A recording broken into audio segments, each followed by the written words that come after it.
విశాఖ 4వ పాదం, అనురాధ 4 పాదాలు, జ్యేష్ఠ 4 పాదాలు కలిస్తే వృశ్చిక రాశి.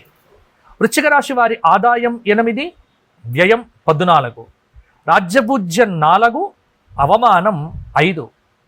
వృశ్చిక రాశి వారికి ఈ సంవత్సరం గ్రహచార రీత్యా పరిశీలన చేస్తే మేషరాశిలో 6వ స్థానంలో గురు సంచారం, కుంభరాశిలో 4థ స్థానంలో శనైశ్చరుడి యొక్క సంచారం, మీనరాశిలో 5వ స్థానంలో రాహువు యొక్క సంచారం, కన్యారాశిలో 11వ స్థానంలో కేతువు యొక్క సంచారం వెరసి వృశ్చిక రాశి వారికి ఈ సంవత్సరము కొంత ప్రతికూలత పెరుగుతోంది. అర్ధాష్టమ శని.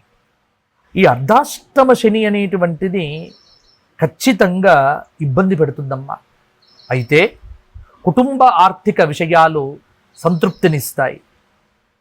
అలాగే రాజకీయ వ్యవహారంలో